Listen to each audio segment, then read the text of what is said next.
jërëjëf conférence bi nag dinañ ko wax ci wolof ba pare wax ko ci tubaab ñoo ngi sant yàlla di julli ci yonent bi sallallahu alayhi wa sallam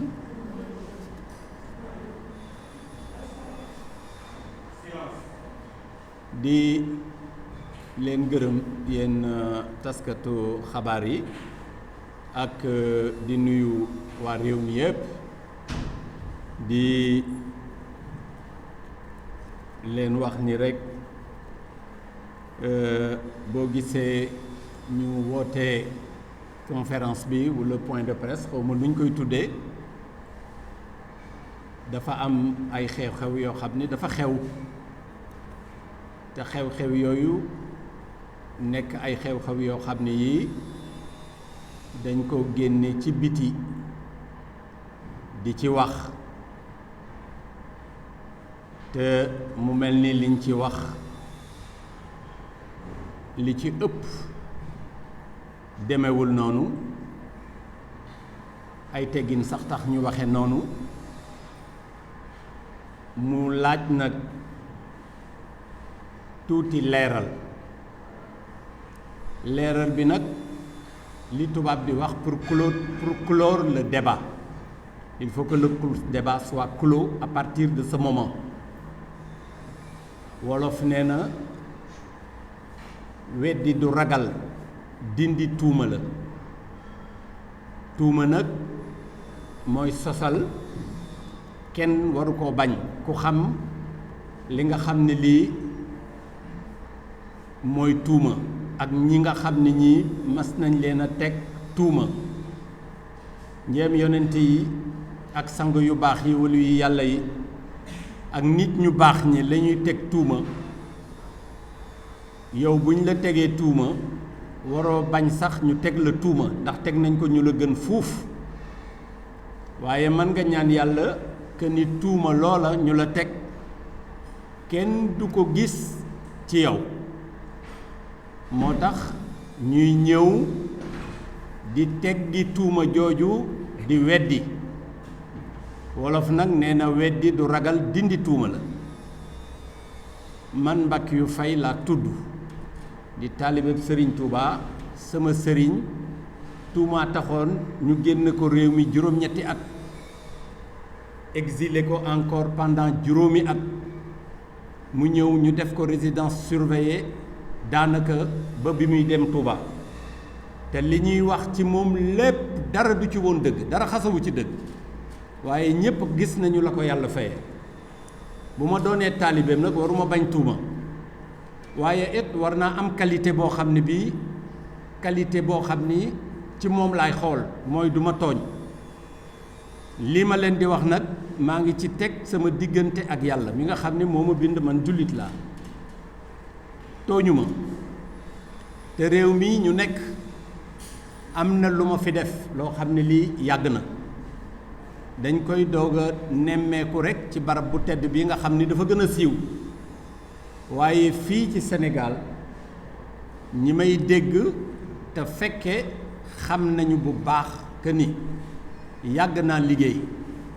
waaye nag nit ñi sénégalais moo bëggul moroomu sénégalais mu liggéey am dara ndax bu doon nit ku weex ñoo ngi ni gàññi ci réew mi di liggéey ñu leen di defal ay facilité nit ñi di leen muñal ñuy nekk fii te bu ñuy jógee seen bitim seen réew du ñu fi indi dara yow nga juddoo ci réew mi màgge ci réew mi am ay initiative ci réew mi am jom di bëgg di liggéey di daan sa doole te ba pare nag teg ko ci dëgg ku ne xam na ni ba ma xàmmee ko ba léegi ci liggéey rek laay liggéey créé naa fi ay sociétés yoo xam ne dans tous les domaines dans ce domaine précis nag muy promotion immobilière cité Mbackiyou Faye bële moo mujj ci cité bu ñu ma tuddee 1993 créé naa cité boo xam ne bii mi ngi tudd Fadia mi ngi nekk fay ci Parcelles Assainies Fadia ku ko xamul mooy Faye et Diagne Faye gi man la Diagne gi sama benn xarit bu baax bu ñuy wax Yves Diagne ñoo ko lotissé en 1993 il y avait à peu près 500 parcelles de terrain c'est un quartier maintenant une cité kon te loolu am na lu ko jiitu kon xam naa expérience ci lan mooy promotion immobilière xam naa tamit li nga xam ne mooy sama yelleef ci ñi nga xam ne ñoom laa koy jaay xam naa tamit sama yelleef ci ñi nga xam ni ñoom ñooy autorité yi nga xam ni ñoo ŋànk dëkk bi te définir ay conditions yoo xam ne yi pour nga mën a exercer la profession de promotion immobilière bi nga xamee ni bii nag évolué naa ci loolu li ma def ci réew mi ñëpp ku amuli bët sax boo lambee di nga ko daj cité boobu maa ko lotissé ñu koy wax Fadia fii ngi nekk ci pyrotechnique maa ngi ak sama 3e lotissement avec le groupe Sonatel la ma fa joxe ci ay kër ak i parcelles ëpp na 500 parcelles yoo xam ni c'est les coopératives de la Sonatel ñoo fa dëkkee te mosuñu dégg coow sama diggante ak ñoom au contraire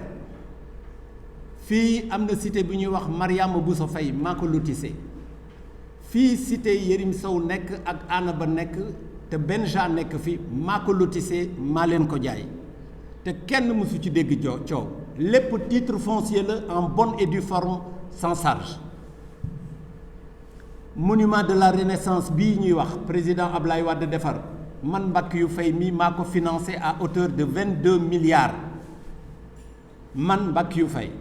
ak SCI la Promobilière ñoo financé le monument de la renaissance à 22 milliards li ci mujj mooy barab bu tedd bii maa ko defar maa ko suivre muy Massalikul Jinaan ku am expérience boobu ak yeneen dans d'autres domaines am na loo xam ne lii buñ la koy jiiñ dafa am xëy na leneen lu ko lal waaye du dëgg nit nag nee nañu mën nañ ko sedd ci gaalu xaj waaye du ci lekk li xew nag suñu diggante ak waa cité boobu tudd Touba Renaissance te ñu tuddee ko cité Mbackiyou Faye Touba Renaissance laa ko tuddee woon ndax sama sëriñ bu tedd ba Cheikh Salihu yal na yàlla yokk leeram moo ma waxoon man ak Cheikh Amar seen kër yooyu may dégg de loo leen koy tudde na ci turu Touba bokk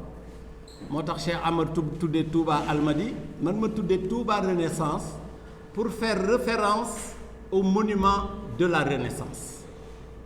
waaye tey jii ñëpp cité Mbackiyou Faye lañ ko tuddee man tuddee wu ma ko ko waaye loolu mbiru yàlla la am na ñoo xam ne boo ne cité Mbackiyou Faye sax ñu ni tuddul noonu waaye kenn mënul a taqale Mbackiyou Faye ak cité boobu te kat nit ñi dañuy jàpp ni la ko tale ca terminus Wakam ba ngay ñëw ci cité Cheikh Amar yi lépp cité Mbackiyou Faye la te loolu du cité Mbackiyou Faye cité Mbackiyou Faye 300 parcelles la dinaa ko expliquer na mu demee maa ko moom titre foncier la en bonne et due forme titre foncier boo xam ne amul hypothèque amul benn charge amul prénotation amul dara ma lotissé ko bi ñu ko lotissé en 2009 la ñu ko tàmbalee def lotissement mu nekk un lotissement boo xam ne bii buñ ma autorisé mu nekk à peu près 328 parcelles 328 parcelles autorisation baa ngi nii du 6 juin 2009 numéro 06 274 autorisé par le ministère de l'Urbanisme, de l'Habitat, de l'Hydraulique et de l'Assainissement. Voilà le papier en bonne et due forme bi ñu ko tàmbalee di ko def booba dafa am un plan sur lequel moom la ñu basé wu pour autoriser ko mu am ay parcelles am ay équipements am tamit des réserves yooyu nag nga xam ni qui fait l'objet aujourd'hui de contestation dinaa ci dellu si du réserve ci titre bi la bokk ñoom ni ñu amee ba jënd seen parcelle ma defaral leen seen lot ñu jënd ko ma yóbbu ko ci notaire ñu enregistré vente bi ñoom ñépp ku ci nekk jox sa titre foncier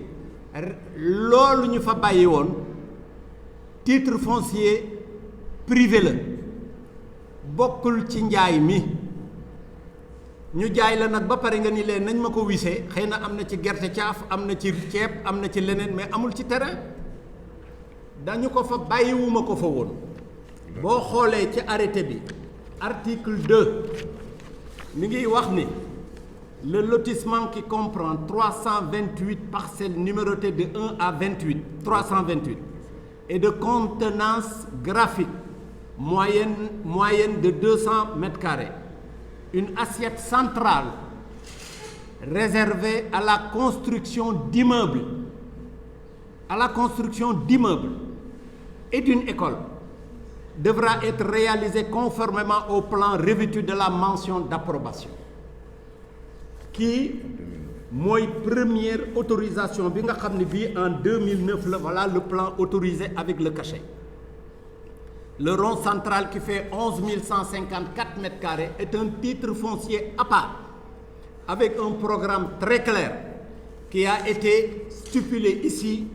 dans l'arrêté ministériel depuis 2009. am na ñoo xam ne ñoo ngi contesté tey boobu ñëwaguñu ci chantier bi boobu jëndaguñu kër.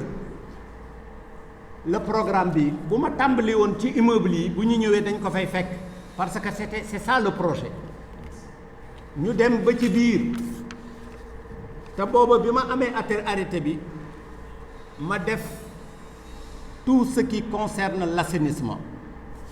mooy la viabilisation l'amener d'eau d'électricité l'évacuation des eaux usées canal boobu fa nekkoon nga xam ni canal bu yàqu la woon man maa ko defarlu ci coréens yi à coût de 189 millions de francs. Les reçus sont là. Ce n'est ni la mairie de Ouakam, ni l'État, ni personne. Man maa ko réhabilité pour l'écoulement des eaux. Et on a reçu l'autorisation bu ministre de l'urbanisme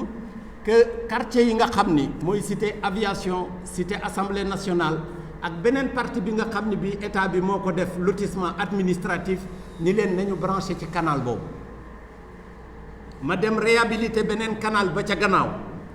ndaxte booba canal ba yàqu na man mi maa ko defar à plus de 50 ou 60 millions de francs te li ko wër lépp lotissement administratif la canal nag oo ma compétence def ko mairie moo ko war a def wala état moo ko war a def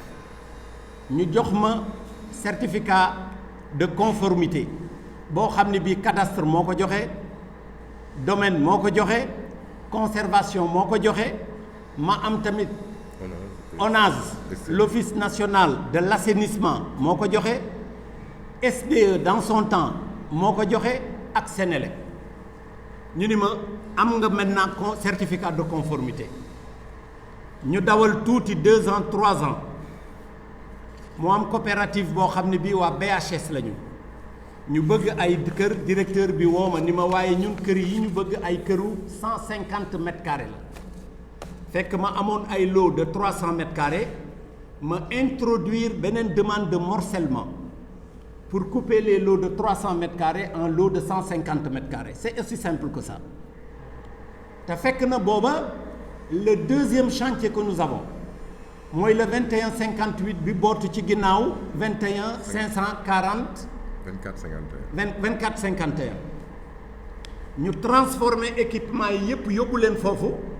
parce que rond central bi nga xam ne moom la ñuy wax ne domaine public du domaine public c'est un titre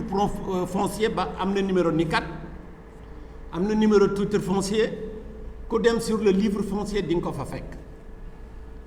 ma daal di ni naa améliorer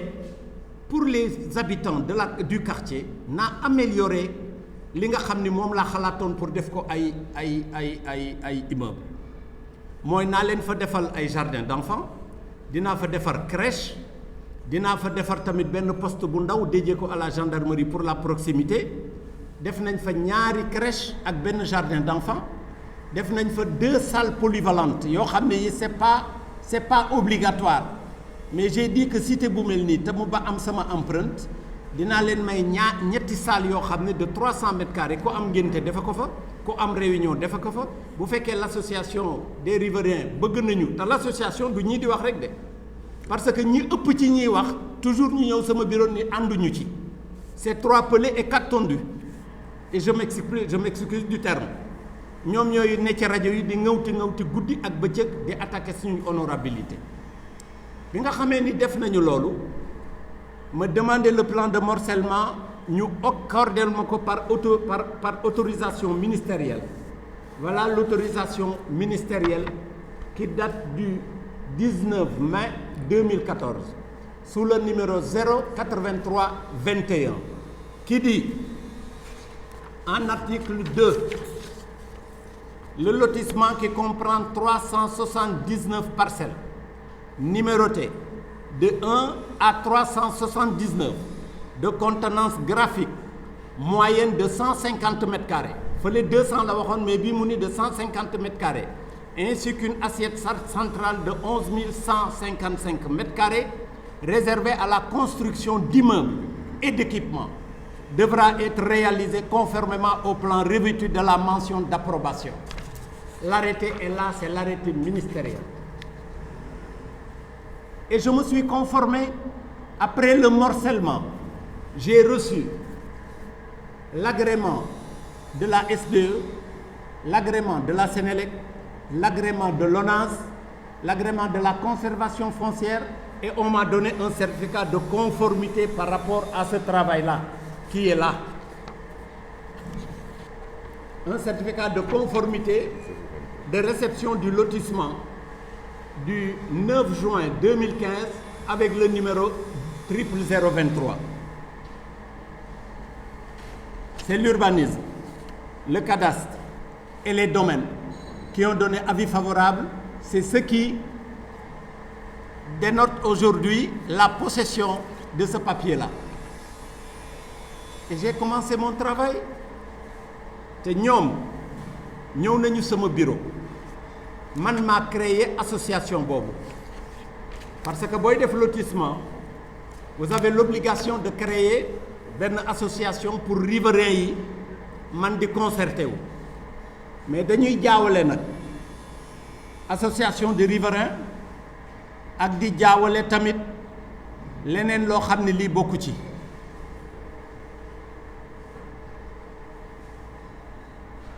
dañuy jaawale lu ci bokk ak lu ci bokkul. Le syndic obéit à des dispositions particulières de la loi. Le syndic, il n'est pas horizontal, il est vertical. Le syndic, c'est les immeubles. L'association des riverains, c'est une cité ou une agglomération.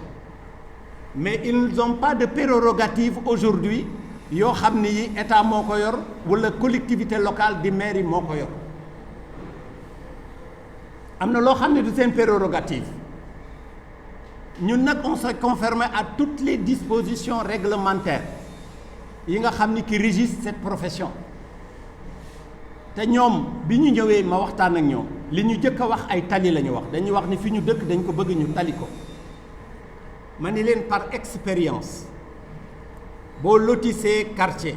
bu amee ay kër yu bari bu fekkee ni defar nga tali yi léegi te nit ñi di tàmbali di tabax boo paree tali yi dina yàqu trottoir yi dina yàqu cité Mariama Bousso Faye boobu ma leen waxoon te nekk fii Mermoz ñoo ngi ko commencé woon en 2005 bërki démb la dallage bi pare elle est devenue une très belle cité très propre parce que les habitants ont attendu le temps ba ñëpp tabax je leur ai proposé ñu ni ma d'accord ñu dem dellu siwaat ma ni leen la cité fait plus de 300 maisons les 300 maisons laissez au moins dans 3 ans 4 ans bu fekkee ni 5 ans bu fekkee ni yéen ñëpp dëkk ngeen ma defaral leen seen tali ndax camion boo xam ne day chargé suuf chargé xeer chargé ciment chargé fer di jaar ci tali muy 300 ñu koy def bu ñu fa jógee tali bi dina yàqu muñ leen je suis prêt même à consigner chez le notaire et encore il y a de l'argent chez le notaire bu ñu paree ma defar tali yi nga xam ne da ngeen di dëkk en paix ils n'ont voulu rien comprendre j'ai décidé de faire les routes et j'ai fait les routes en bonne et due forme ñu defar ko en bicouche avec un lit de base de 30 centimètres de latérite. En dessous de cela, 70 centimètres de sable de dune compacté. Nous continuons de tabac. Camions yi di dugg guddeeg bëccëg, il y a au moins une rotation de plus de 100 camions quelquefois par jour. Mais tali day yàqu. Les eaux avec la pluie. Mais seede mbay dagg mi ngi nii taw bii mu taw bërki démb nga xam ni foo dem ci àddina bi tali yi yàqu nañu mais loolu day photo gouvernement wala muy photo maire wala muy photo man mi nga xam ne dama def lotissement yàlla bu wàccee ndox def ko ci tali oto yi di ci jaar mu am ay kër mais tali bi day yàqu tali bi bu yàqoo man lan laa ci doon lii laa leen doon wax nañ bàyyi ba mu pare nunguwuñu moi je l'ai fait te nag dans le lotissement il y a pas un service après-vente sur les routes service après-vente am na ku bëgg a jënd oto ñu ne la boo ko jëndee am na service après-vente climatiseur am na ko yeneen objet ménager yi am nañ ko mais kër amul service après-vente parce que la loi stipule que tu achètes ni nga fekkee terrain bi les vis les nangam ak nangam ki la ko jaay yoonam newu ci te lii amul vis ñoom ñëpp xam naa leen individuellement ku ci ne bi ngay ñëw di jënd fii wét nga sama bureau wàññilu waxaale tonton dimbali ma nangama nangam ma dimbali la mais nag par habitude et expérience nit ñi nga xam ne ñoo ngi jëkk a jënd kër mu nekk seen première habitation dañuy defe ni droit bu nekk am nañ ko te droit bi ñu am moom la keneen am ñoom benn kër la ñu jëndoon boo demee ci cité bi di nga fekk immeuble yoo xam ne R+4 R+5 R+7 ñu def seen appartement di ko loué waaw man mi nga xam ne nag maa moom réserve boobu defoon projet boo xam ne ça fait 15 ans ma ne leen dinaa ko ma ne dina ko fa def ba ñu autoriser ma ko ñoom ñu ñëw nag ni déedéet léegi dañu bëgg terrain boobu nga jox ñu ko mu doon wis ci njëg li ñu def fi terrain de football pour suñuy doom bu ñu bëggee féexlu ñu féexlu fa bu ñu bëggee promenade ñu promenade bu ñu amee xaalis nañ ñëw jënd ko te jaayuma programme bi dañ ko autorisé j'ai tous les papiers nécessaires ils l'ont contesté ils sont allés en justice on est allé au tribunal et ils ont été déboutés sur toute la ligne demain ou après-demain je vais vous donner même sur le contrôle de mon avocat la dernière décision de justice qui les déboute de leur demande ñu dem ni dañuy def prénotation sur le titre la prénotation je laisserai le soin à l'avocat d'expliquer ce que c'est qu'une prénotation du dara prénotation c'est une mesure conservatoire a nekk naag yow litige terrain bi ñoo ko seq dinaa dem ci yoon ni ko nag bu mu ko jaay ba ñu lijjanti mais terrain boobu dañ ko bokkul moomu leen ko man maa ko moom c'est un titre foncier boo xam ne amul charge tey lewuma ko ma nga fa te on a un programme incha allah programme boobu dinañ ko continuer lii mooy li xew sama diggante avec ces gens-là bu ñu raisonnable nag moi je suis prêt parce que la cité kenn mënu la taqale sama tur ak cité bi j'ai fait l'assainissement boo ko defaree ba pare da ngay jël assainissement bi nga jox ko ONAS une fois que ONAS réceptionné toog amuloo droit yow mi nga xam ne yow yaa ko luti sa sax ubbi benn régal ci mbedd mi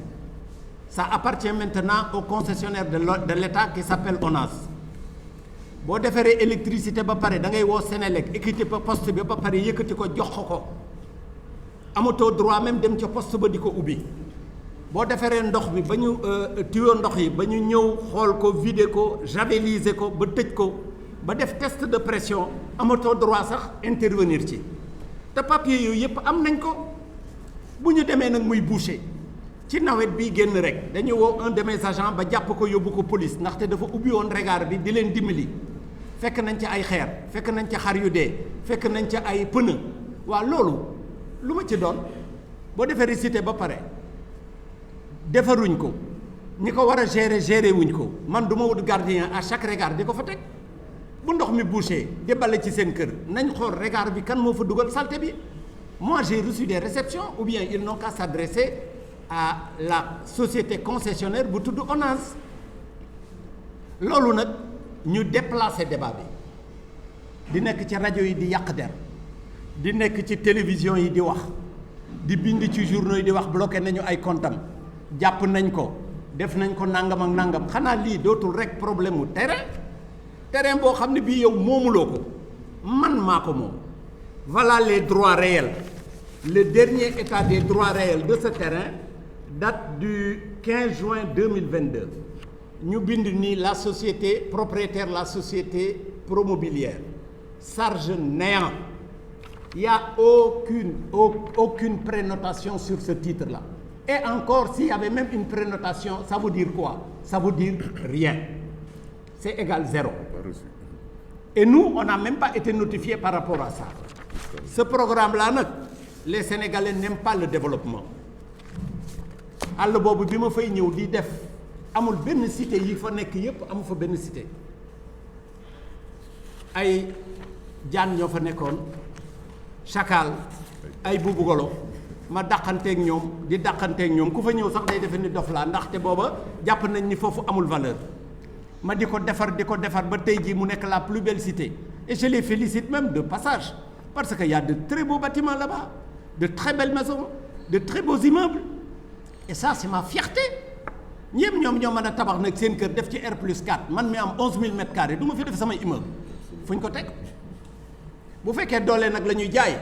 man xeexuma xuloowuma réew mi am na yoon police a ngi fi gendarme ngi fi justice a ngi fi autorité yaa ngi fi nee nañu interpellé nañu président de la république lu ci yoonam interpellé nañu sëñ Mountakha tallu leen ne déplacez pas le problème boo leen fa demee du jariñ dara ndax man ci dëgg laa nekk lii maa ko moom mayewuma ko saraxewuma ko jaayuma leen ko woon bokkul ci njëg li j'ai un programme depuis 15 ans je dois le faire et je vais le faire contre vents et marées et l'État est là pour protéger tout le monde l'État est là pour protéger tous les ayants droit si vous avez des droits faites-le prévaloir moi j'ai mon droit j'ai mes autorisations mon permis de construire va être signé je vais commencer mes travaux maintenant si vous allez là-bas et que vous détruisez mon bien ça c'est un autre débat nous sommes dans un pays républicain et de droit mon avocat est là il a suivi toute la procédure judiciaire et ils ont été déboutés sur toute la ligne ndaxte liñ doon wax ça ne reposait sur rien du tout ils ne font que calomnier de la médisance de la méchanceté nee nañu je les empêche même de dormir en quoi moi je vous fais une belle cité vous avez des appartements que vous louez vous êtes fiers de rentrer dans vous la chaussée est défectueuse mais écoutez la chaussée c'est vous qui l'avez rendue défectueuse maintenant si vous êtes raisonnable moi je suis prêt aujourd'hui comme je ferai des immeubles de voir comment daller la cité ou de faire la chaussée j'ai réservé pour les habitants pas pour les habitants de ce lot seulement mais pour les habitants des 2 grands lots qui sont là-bas le titre foncier de derrière et de devant je vous donnerai des salles polyvalentes pour vos réunions il y a des crèches pour les enfants il y a un jardin d'enfants et des commodités tout autour des immeubles et des services et des commerces et des appartements que je vais vendre il faut pas refuser le développement il faut admettre le développement et de grâce si nous les Sénégalais on ne fait pas de développement dans notre pays qui fera le développement dans ce pays les autres sociétés sont là je les cite Sénégandian est là on le nomme c'est un Indien qui est venu avec sa sacoche il construit on lui dit rien les Italiens sont là les Turcs sont là tout le monde est là mais si c'est Amadou c'est Modou c'est Penda on n'admet pas que les Sénégalais tellement que Sénégalais dañu tàmb jël ndaare ba tey jii bu ne Sénégalais jël na pay ñu weddi ko ce n'est que de la méchanceté donc je les avertis ça mon avocat le dira je n'admettrai plus cette diffamation et cette calomnie qu'ils sont vraiment friands ça je l'accepterai plus mon avocat est là on ira comme ñoom ils ont été disons ils disent qu'ils étaient spoliés ils sont allés au tribunal on les a déboutés mais tout le monde sait aujourd'hui qu'ils sont en train de me diffamer je vais porter plainte aujourd'hui devant le procureur pour diffamation et je vais les citer nommément ils ne sont pas nombreux ils sont 4 petits bonhommes qui sont là-bas et une dame sur un quartier qui compte plus de 500 concessions dont la plupart de ces bénéficiaires ne sont pas en phase avec eux voilà la réalité de ce problème voilà ce dont il s'agit moi je ne leur dois absolument rien du tout contrairement à l'association de la deuxième tranche ouais. Contrairement à l'association d'ailleurs de la deuxième tranche parce que la deuxième tranche est en train d'être dallée parce que les gens ont attendu ils sont venus en bonne intelligence on a discuté je suis en train de faire du pavage là-bas et du pavage de qualité et on n'a pas de problème avec eux pourquoi ces gens-là veulent vraiment créer une situation où il y a rien à créer il y a pas de problème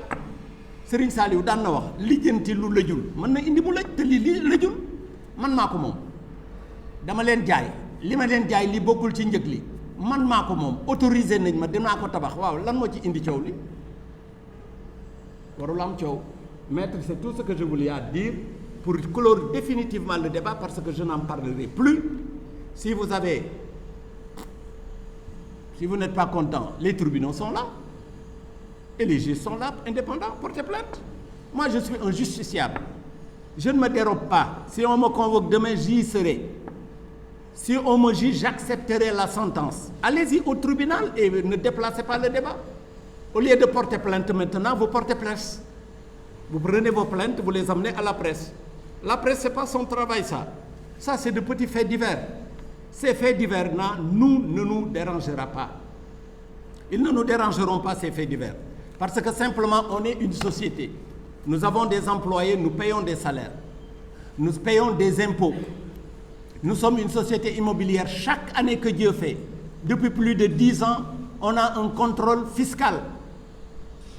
On a un contrôle fiscal. L'autre contrôle fiscal vient de se terminer il n'y a même pas 2 mois.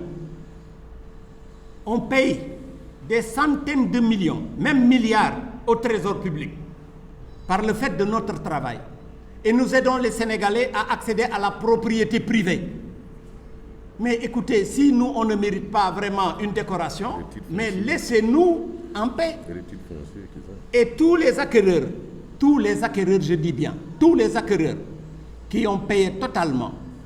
ont reçu leur titre foncier en bonne et due forme. Et aujourd'hui,